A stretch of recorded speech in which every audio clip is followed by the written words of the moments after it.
지난 주일에 함께 보았던 말씀에서 우리는 예수님께서 제자들에게 세상에 나가서 복음을 전할 때 겪을 그 어려움에 대해서 함께 나눴었습니다. 당시 유대 사회가 가진 이 사회 또 종교적 가치관과 부딪히게 되기 때문에 가정과 사회에서 극심한 반대와 핍박을 경험하게 될 것이라는 거죠. 물론 주님께서 상황의 긴박함 때문에 더욱 강하게 제자들을 헌신의 자리로 내몰았습니다. 그렇기 때문에 두려워할 제자들을 위해서 그 상황을 어떤 믿음으로 맞서야 하는지 예수님께서 또한 가르쳐 주셨습니다. 세상으로 나아가는 제자들을 향한 예수님의 이야기와 이를 듣고 세상에 나가서 믿음으로 승리한 제자들의 이야기를 마지막으로 이 복음서가 마무리 지어졌다면 아마 우리는 지난주에 읽었던 예수님께서 제자들에게 들려주신 그 믿음의 격려만으로 세상에 나아가서 우리가 믿음으로 싸워내기에 충분할 것이다, 이렇게 생각했을 것입니다. 생명의 주권이 하나님께 있다. 심판의 날에 주님께서 우리를 보증하실 것이다. 그러니 육신을 위협하는 일 앞에 두려워하지 말라. 이것을 굳게 믿으면 우리는 세상의 핍박과 반대 속에서 충분히 승리할 거다라고 아마 생각했을 것입니다. 그것으로 충분하다, 이렇게 생각했을 것이죠. 그런데 복음서는 그렇게 간단하게 마무리하고 있지 않습니다. 결국 예수님께서는 이렇게 제자들에게 고난을 예고하시고 십자가에 오르사 결국 죽음을 맞이하셨습니다. 제자 베드로는 어떠했습니까? 예수님을 끝까지 따르겠다라고 고백했으나 결국 예수님의 예언처럼 닭이 울기 전에, 날이 밝기 전에 예수님을 저주하면서 예수님을 모른다라고 3번이나 부인하였습니다. 유다는 아시다시피 진작에 예수님을 유대 당국에 돈을 받고 팔아 넘겼습니다. 그리고 따르던 모든 제자들은 두려워서 모두 숨어 문을 걸어 잠그게 되었다는 것이죠. 예수님께서 하셨던 그 말씀을 붙들고 세상에 나가 승리할 수 있었다면 이들이 그런 모습을 보이지 않았을 것입니다. 그러나 제자들은 두려워 다 숨게 되었다는 것이죠. 그만큼 현실적인 위협, 육신의 위협 앞에서 몸을 가진 우리는 본능적으로 두려워할 수밖에 없습니다. 여러분, 아무리 예수님께서 우리에게 격려의 말씀을 주셨다고 해서 그거 한 번 듣고 세상에 나가 싸울 배짱 있는 사람이 얼마나 있겠습니까? 이것이 바로 복음으로 겪는 핍박 앞에서는 우리들의 현실이고 인간의 본질이다라고 우리는 생각해야 할 것입니다. 이런 제자들의 현실을 너무도 잘 이해하셨기 때문에 예수님께서는 지난주 본문에 이어서 제자들에게 더욱 확신을 갖고 세상으로 나아가도록 말씀을 지난주에 이어서 계속해서 해주시고 계십니다. 우리가 본 오늘 3구절의 말씀은 아주 간략하게 요약해 볼 수 있습니다. 복음을 전하는 제자들을 영접하면 그들에게 하나님의 상이 있을 것이다. 먼저 40절로 41절까지 말씀입니다. 제가 한번 읽어드리겠습니다. 너희를 영접하는 자는 나를 영접하는 것이요, 나를 영접하는 자는 나를 보내신 이를 영접하는 것이다. 선지자의 이름으로 선지자를 영접하는 자는 선지자의 상이 있고 의인의 이름으로 의인을 영접하는 자는 의인의 상을 받는다. 이렇게 예수님 말씀하십니다. 여러 가지 이야기를 반복해서 이야기하는 것 같지만 간단합니다. 하나님이 보내신 제자들을 받아들이는 이에게 상이 있다, 이것이죠. 영접하다라는 말의 헬라어 원어의 뜻을 보게 되면 1차적으로는 우리가 익숙히 알고 있듯이 손님을 받아들인다, 이런 정도의 뜻으로 우리가 이해하면 되겠습니다. 제자들을 받아들여 먹을 것을 내주고 잠잘 곳을 제공하는 것입니다.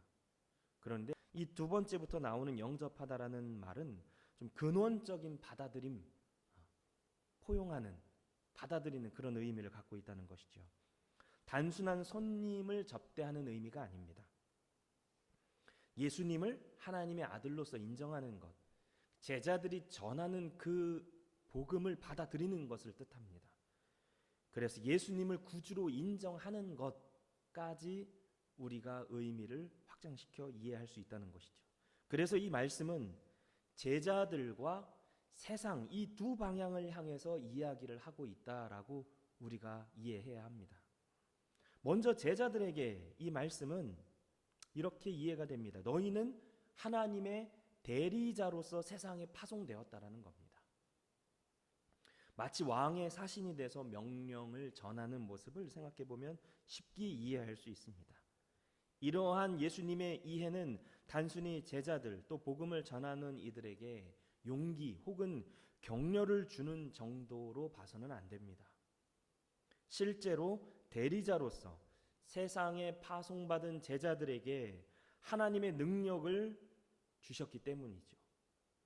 그래서 제자들이 복음을 전할 때 귀신이 내어 쫓기고 병든 자들이 치유받고 회복되는 이적을 행할 수 있었다는 것입니다. 그러니 너희는 나의 대리자다. 나의 명령을 세상에 전하기 위해서 그만한 권능도 너희에게 내가 주었다. 그러니 제자들이 보다 당당하게 세상에 나아갈 수 있었던 것입니다. 단순히 세상에 나갈 용기만 주신 것이 아니라 예수 그리스도의 이름의 권세를 그들에게 주시고 나아가 전할 수 있는 능력까지 그들에게 주셨다는 것이죠. 반대로 이 말은 세상을 향해서는 이들을 영접하는 것이 곧 하나님의 뜻을 받아들이는 것이다 라고 이해할 수 있습니다. 유대의 지도자들은 예수님의 능력을 두고 바알세불로부터 비롯된 것이다 비아냥거리고 비하시켰습니다. 그리고 그런 예수님을 따르는 제자들도 별반 다를 바 없다, 같은 처지다 라고 규정하였습니다. 그러나 이 말씀은 제자들은 그런 하찮은 너희가 비아냥거리는 그런 바알세불을 따르는 존재들이 아니다. 이들이 말하는 것은 하나님의 뜻, 하나님의 진리이다. 하나님이 보내셔서 그들은 하나님의 뜻을 이야기하는 것이다. 그러니 그들의 말에 귀를 기울이라는 것입니다. 그리고 그들의 말을 듣고 받아들이라는 것이죠. 강력한 권면입니다. 더 나아가 제자들의 이야기에 귀 기울이며 하나님의 진리를 받아들이는 자들에게는 하늘의 상이 있다라고까지 말씀을 하고 있다는 것입니다. 세상에 나아가 복음을 전하는 것은 결코 쉬운 일이 아닙니다. 앞서 말씀드렸듯이 제자들도 현실적인 위협과 핍박이 감지가 되면 금세 움츠러들고 마는 것이죠. 우리의 심장은 금세 쪼그라들고 맙니다. 전도지들고 여러분 밖에 나가서 우리가 복음을 전할 때 누가 큰 소리로 우리를 핍박을 한다면 우리는 금방 주눅들고 맙니다. 내가 뭐하러 이런 수모를 겪나? 내가 뭐하러 이런 비난을 받나? 누구 좋으라고 이런 일을 하나라는 생각이 순간 듭니다. 그럴 때 이 말씀을 생각해 보십시오. 이 말씀은 십자가를 지고 세상의 핍박 혹은 무관심, 비아냥, 조롱 속으로 들어갈 수 있는 소망의 근거가 되는 것입니다. 세상은 조롱해도 하나님은 우리를 당신의 대리자로 부르셨습니다. 파송하신 것이죠. 그 어떤 이유에서가 아니라 하나님께서 우리를 보내셨다는 것입니다. 나아가서 이 복음을 하나님의 진리로 믿는 이들에게, 그 복음을 듣고 따르는 이들에게는 하나님의 상이 있다라고 주님은 말씀하고 계십니다. 전하는 이들뿐만 아니라 듣는 이들도 복되다는 겁니다. 그러니 우리가 우리 좋으라고 영업하듯이 뭘 파는 게 아닙니다. 이것은 듣는 그들에게 복되라고 전하는 것입니다. 듣는 너희들에게 상이 있기 때문에 전하는 것입니다. 그러니 전할 때 주눅들지 마십시오. 그 은혜를 거절하고 받지 않으면 그 사람 손해입니다.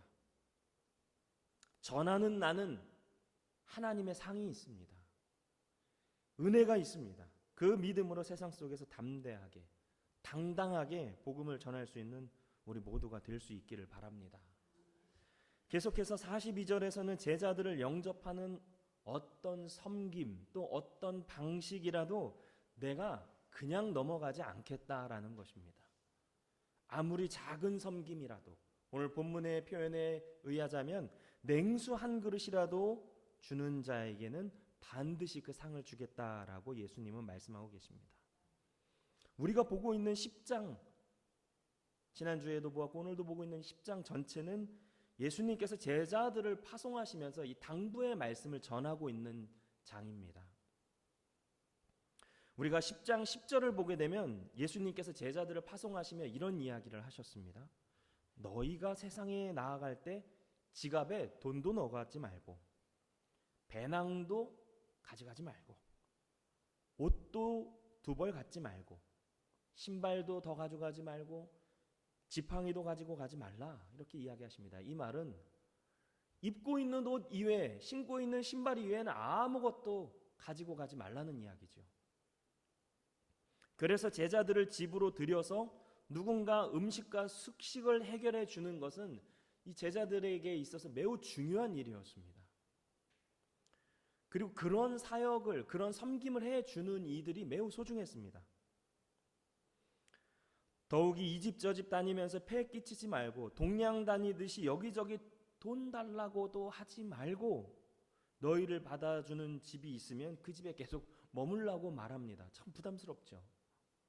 제자들을 영접하여 섬기는 그 일에 대해서 반드시 상이 있다라고 이야기를 하십니다. 이런 이야기를 들으면 우리가 도전받죠. 참 섬김이 중요하구나. 그 섬김을 근데 막상 하려고 하면 어떤 생각이 드십니까? 좀 부담이 있을 수 있습니다. 내가 좀 시간도 좀 있고 경제적으로 넉넉하면 내가 얼마든지 그런 섬김을 할 수 있을 텐데 내가 그렇게 넉넉하지가 못합니다. 그럼 얼마나 해야 될까요? 오늘 성경에 말씀하고 있는 대로라면 이 제자들을 모셔서 그들이 먹고 자고 그 사역을 감당할 수 있을 만큼 내가 다 제공을 해야 될 것만 같은 부담이 있지 않습니까? 또 우리가 교회 안에서 공공연하게 하는 이야기들이 있습니다. 믿음으로 하나님께 드리는 만큼 그만큼 하나님이 복을 주실 것이다. 믿음 만큼 해라. 많이 하면 할수록 하나님께서 복 주신다라는 이야기를 들어보셨을 겁니다. 내가 얼마나 내가 교회에 섬김을 하고 이런 사역에 내가 헌신을 할 수 있는가를 생각할 때 그런 말씀들이 떠오르면 부담스럽죠. 어떻게 해야 할까? 얼마나 해야 적절한 것인가? 마음에 걸립니다. 그런데 사실 주님께서는 복음을 전하는 일과 교회를 섬길 때 우리의 헌신의 크기를 차등하여 평가하지 않는다라는 것입니다. 예수님께서는 너희가 냉수 한 그릇으로 제자들의 목을 시원하게 했다면 그것으로 상이 있다라고 말씀을 하고 계신 것이죠. 아주 작은 것으로도 할 수 있다는 것입니다.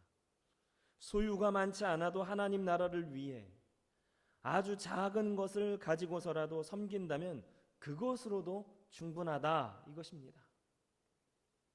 외형으로 드러나는 섬김의 크기가 아니라 진실된 마음이 가치 있게 여겨진다라는 것입니다. 결국 주님께서 보시는 것은 우리의 태도인 것이죠. 환대를 보시는 것입니다. 사명을 감당하는 이들에게, 복음을 전하는 이들에게, 또 교회를 섬기는 이들에게 물 한 잔이라도, 잔잔한 미소라도, 따뜻한 격려 한마디라도, 손 한 번 잡아주는 것만으로도 충분히 상 받을 자격이 있다. 복음을 전하고 사명으로 나선 이들을 환대해 주라, 그것입니다. 그런 환대가 늘 우리의 일상에서 일어나고 지속될 수 있기를 바랍니다. 그렇다면 과연 주님께서 복음을 전하는 제자들을 위해서 환대를 베푸는 이들에게 약속하시는 상이 있다고 하시는데 그 상이 과연 무엇일까요? 여러분 어떤 상을 기대하십니까? 우리가 그들을 섬겼더니 우리에게 하나님께서 제물로 갚아주십니까? 그럴 수도 있죠. 근데 오늘 우리가 보고 있는 이 10장 말씀 안에서 그 한번 해답을 찾아보려고 합니다. 어떤 상일까? 이 10장 13절의 내용을 보게 되면 예수님께서 이렇게 말씀하십니다. 제자들이 어느 집이든 들어갈 때는 평안하기를 빌라.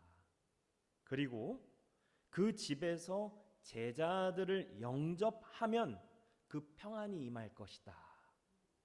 자, 영접하면 무엇을 준다고 하십니까? 평안이 그들에게 있다는 것입니다.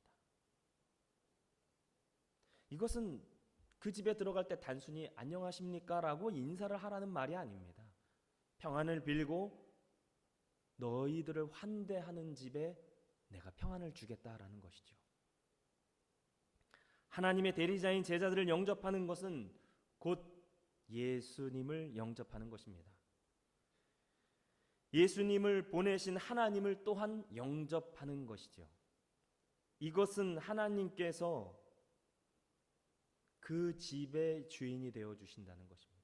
제자들을 영접하고 환대하는 것은 곧 하나님을 환대하고 영접하는 것이니 내가 그 집 가운데 거하겠다. 내가 그 집과 하나 되기를 원하노라. 이것입니다. 그리고 그 하나님께서 그 가정 가운데 각 사람의 마음에 내주하여 주심으로 그들의 마음에 그들의 인생에 평안함, 평강이 임할 것이다 라는 주님의 약속이라는 것입니다. 여러분, 우리는 어떨 때 마음의 평안을 원합니까? 늘 평안을 원하죠. 근데 특히나 두려운 일이 있을 때, 불안한 일이 우리 안에 일어날 때 평안을 원합니다. 그래서 이 평안, 평강이라고 하는 것은 두려움, 걱정거리, 불안에서 자유하는 것이 바로 평안이고 평강입니다. 그것이 바로 은혜죠. 진정한 평안은 두려움의 요인들, 불행의 실체가 사라지는 것보다 그 요인과 실체로부터 우리가 자유로워지는 것입니다. 쉽게 얘기해서 하나님으로 인해서 우리 삶의 문제가 해결되고 하나님이 우리 삶의 걱정거리들을 해결해 주시고 두려워하는 일들을 해결해 주심으로 인해서 평안이 찾아오기도 합니다만 그것은 온전한 평안이라고 볼 수가 없습니다. 왜냐하면 우리는 인생을 살아가는 동안 끊임없이 반복해서 두려워할 만한 일, 걱정할 만한 일, 문제들이 우리를 찾아오기 때문입니다. 그것이 없는 인생은 무덤에 있는 것입니다. 반복해서 그런 일들이 일어날 수밖에 없습니다. 그렇다면 온전한 평안은 무엇입니까? 그러한 문제와 걱정거리들로부터 내가 자유하게 되는 것입니다. 하나님께서 온전히 우리 안에 계시면, 하나님이 내 안에 온전히 내주하시면, 그래서 우리의 시선이 세상이 주는 걱정과 근심거리들을 바라보는 것이 아니라 내 안에 와 계신 하나님을 바라보게 되면 우리의 시선은 평강 주시는 하나님, 두려워하지 말라 말씀하시는 하나님, 너의 인생뿐만 아니라 너의 가족들까지 내가 다 이끌고 가며 너의 모든 삶 가운데 복됨을 허락한다라고 말씀하시는 그 하나님께 우리가 시선이 고정되어 있다면 우리는 결단코 우리 마음 안에서 평안을 잃어버리지 않습니다. 우리의 시선이 세상을 향해 가 있고 두려워할 만한 요소들의 눈이 가 있고 문제들의 눈이 가 있을 때 우린 자꾸만 불안한 거예요. 우리의 시선이 주님께로 가 있다면 우리는 그 평안을 잃지 않을 것입니다. 그런 은혜를 우리에게 주신다라고 약속하는 것입니다. 오늘날 교회를 다니시는 분들에게 교회에서 바라는 것이 무엇입니까? 이런 조사를 한 통계를 봤습니다. 상당히 제일 많은 대답이 은혜 받기를 원한다라는 이야기를 합니다. 은혜. 그러니까 여러분, 은혜가 무엇입니까? 은혜. 백이동 1203호에 사는 학생 이름입니까? 은혜. 은혜라고 하는 것을 우리가 조금 구체적인 표현으로 해보면 어떤 신앙에서 오는 감동 또는 평안함, 신앙이 주는 어떤 행복감, 이런 것들로 우리가 표현해 볼 수 있을 것입니다. 현대 기독교인들은 이러한 신앙의 은혜를 경험하기 위해서, 평안과 어떤 신앙적 행복감, 감동을 위해서 여러 경험들을 통해 그 감동들을 소유하려고 합니다. 그래서 찬양 집회 한참 많이 유행했었죠. 여러 팀들이 많았습니다. 그런 찬양 집회를 가기도 합니다. 또 뜨겁게 기도하시는 목사님들이 인도하는 기도회에 참여하기도 하죠. 이 찬양으로 은혜 받는 사람들은 찬양이 없는 교회에 가서 무척 힘들어합니다. 여러 악기 세션들을 갖춰놓고 뜨겁게 두 손 들고 찬양하는 교회로 가야 내 신앙, 내가 은혜를 받았다라고 생각을 합니다. 그래서 그런 교회들을 찾아갑니다. 그래서 저희 교회는 이런 뜨거운 찬양이 없어서 그런 것들을 찾는 분들은 아마 들어오기가 쉽지 않을 겁니다. 또 어떤 분들은 기도회를 그렇게 쫓아다니시는 분들이 있습니다. 무슨 기도회 거기에서 또 뜨겁게 찬양하고 통성으로 기도하면서 은혜를 받죠. 그런 곳에서 은혜를 받는 분들 또한 우리 교회 같이 주여 주여 하는 기도를 그렇게 많이 하지 않는 교회는 또 재미없을 수 있어요. 그런 분들은 계속 그러한 은혜의 방편들을 찾아가게 되어 있습니다. 또 어떤 분들은 말씀 집회를 사모하시기 때문에 뜨겁게 말씀을 전하시고 아주 해박한 지식으로, 성경 지식으로 성경 강의를 해주시는 그런 목사님들의 말씀 집회를 찾아가기도 합니다. 이러한 모습들은 내가 은혜를 받기 위해서 일종의 기독교의 문화를 소비하는 것처럼 좀 보여지기도 합니다. 누가 나를 감동시켜 주기를 바라는 것이죠. 내가 은혜를 받는 게 중요합니다. 그러니까 그런 대로만 찾아가는 거예요. 내가 은혜 받는 게 중요하고 내가 그 감동을 느끼는 것이 신앙에서 매우 중요한 주제이기 때문입니다. 앞서 통계에서 말씀드렸듯이 내가 은혜 받는 게 중요한 거니까요.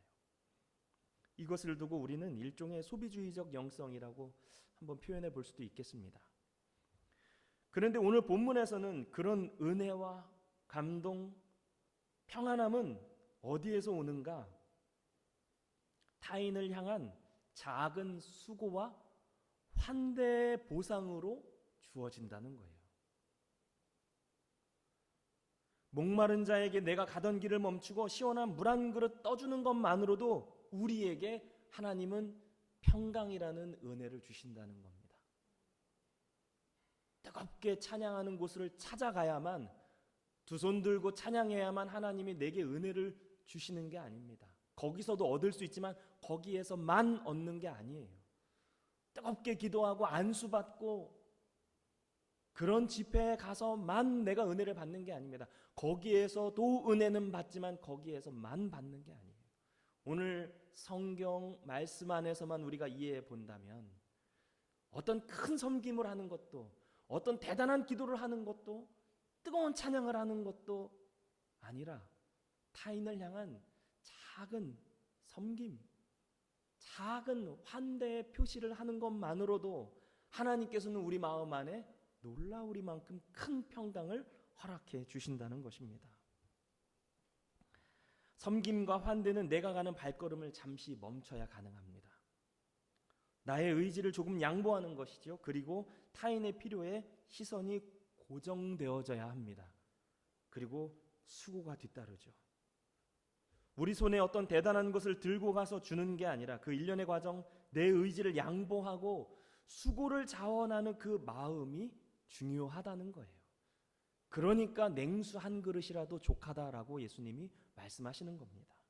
그렇기 때문에 서로를 향한 섬김과 환대는 곧 사랑이 되는 것이고, 사랑은 곧 하나님의 현존이며 평안함의 근거가 된다는 겁니다.